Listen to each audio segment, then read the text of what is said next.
Dando continuidade às apresentações do Café Epistemológico, eu, Amanda Laurindo e a professora Gleice Souza iremos abordar o tema comportamento sedentário e custos com saúde.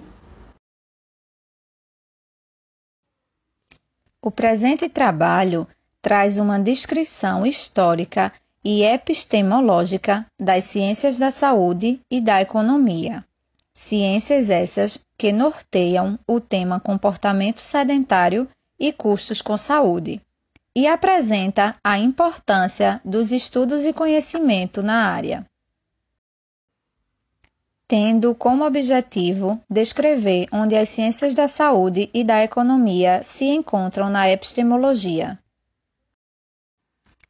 Dando início com a ciência da economia, segundo a enciclopédia, o termo economia vem do grego oikos, que significa casa, e nomia, costume ou lei, que juntos ficam regras da casa, sendo a ciência social que estuda a produção, a distribuição e o consumo de bens e serviços. A ciência econômica compreende vários corpos teóricos, correspondentes a diferentes paradigmas neoclássico e keynesiano, e tem como meta a explicação de fenômenos. Segundo Silva e Pinto, 2003, a economia é a primeira das ciências sociais a emergir como ciência, a definir um objeto próprio e a desenvolver modelos teóricos e complexas formalizações lógico-matemática. Hoje, a economia é descrita em várias maneiras diferentes, mas, mais comumente, como o estudo da escolha, o estudo do uso dos recursos ou a disciplina da escassez. A economia na saúde é um campo relativamente novo, se comparado com outras disciplinas de ciências sociais. Seu início é frequentemente atribuído ao artigo de Aarons. E no Brasil é uma especialidade ainda mais recente que no mundo. É possível dizer que a economia da saúde vem crescendo no Brasil nos últimos 20 anos, desde o final da década de 1990, quando cursos universitários em economia da saúde começaram a ser criados por todo o país. A economia da saúde integra as teorias econômicas, sociais, clínicas, epidemiológicas, a fim de estudar os mecanismos e fatores que determinam e condicionam a produção, a distribuição, o consumo e o financiamento dos bens e serviços de saúde. A ciência econômica busca se associar à área médica para entender as relações entre os custos e os benefícios das ações de saúde.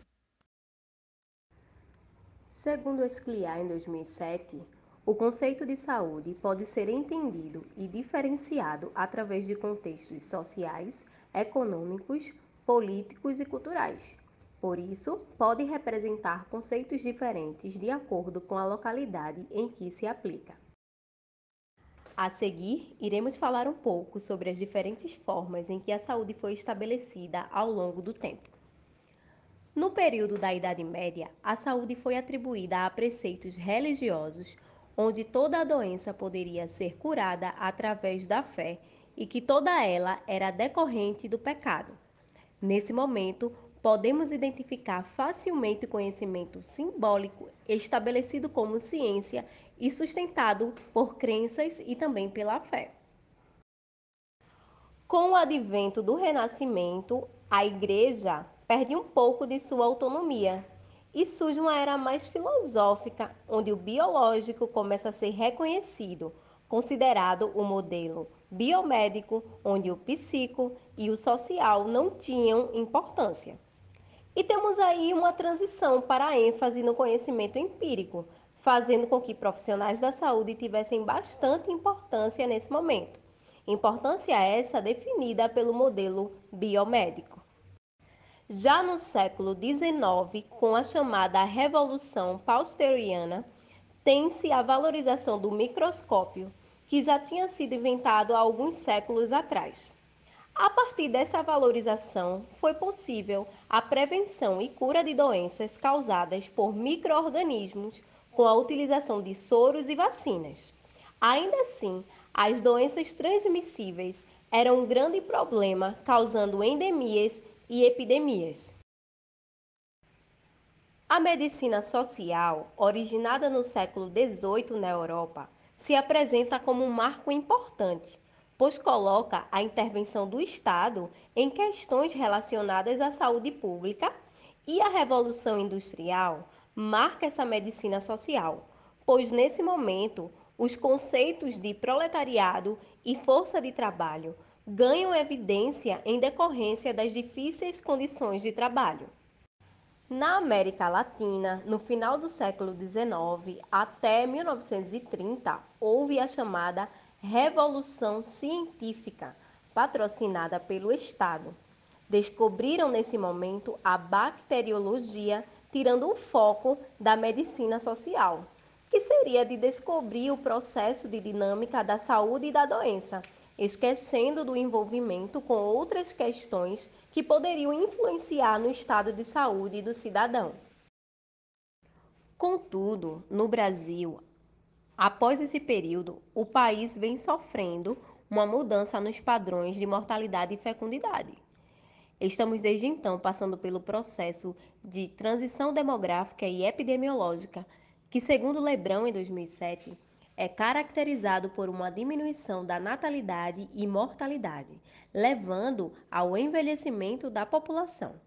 Com essas mudanças no perfil da população e, consequentemente, o aumento da expectativa de vida, faz com que se tenha uma mudança também nos padrões de doenças, contribuindo para o aumento no aparecimento de doenças crônicas degenerativas.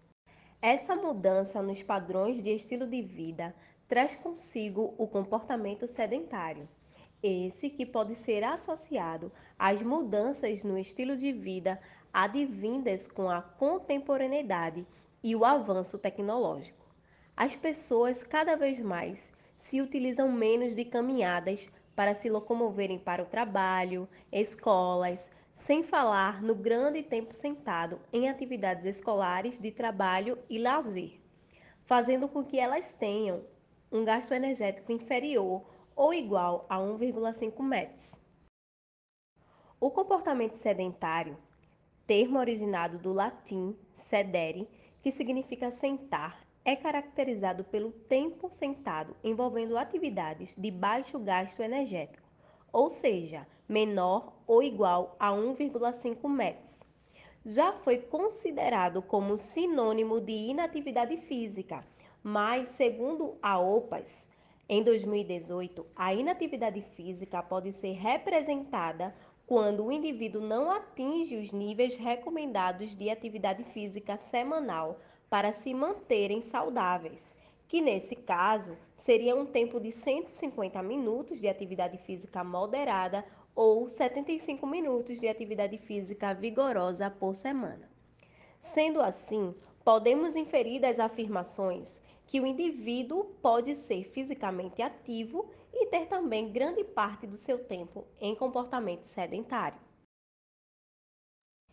E por isso, os estudos vêm se preocupando com a associação entre o comportamento sedentário e os desfechos de saúde, independentemente se o indivíduo pratica ou não exercícios em intensidade moderada ou vigorosa.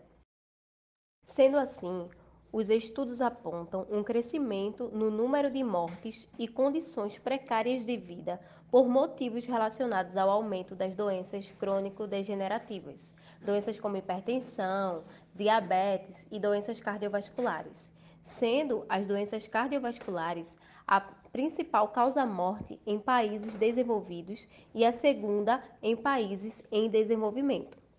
Hoje, o comportamento sedentário vem sendo apontado como importante causa para o aparecimento e não controle dessas doenças e pode contribuir para o aumento com os custos relacionados à saúde. A associação entre comportamento sedentário e desfechos em saúde tem sido investigada e existe um crescente corpo de evidências apontando para o comportamento sedentário como fator de risco à saúde, diferente e independentemente da prática de atividade física moderada ou vigorosa. E esses achados apontam para a importância de pesquisas que contribuam para a avaliação e o desenvolvimento de políticas de saúde voltadas para o aumento da atividade física e também para a redução do tempo sentado. A identificação dos segmentos mais vulneráveis e das características das populações expostas ao comportamento sedentário podem contribuir nesse sentido. Aqui estão algumas das principais referências utilizadas no nosso trabalho. Agradecemos aos professores Vilde Menezes e Cecília Tenório, coordenadores gerais do evento, a todos os colegas envolvidos nas demais coordenações, ao nosso orientador, professor Flávio da Guarda, e aos demais participantes do Café Epistemológico 2020.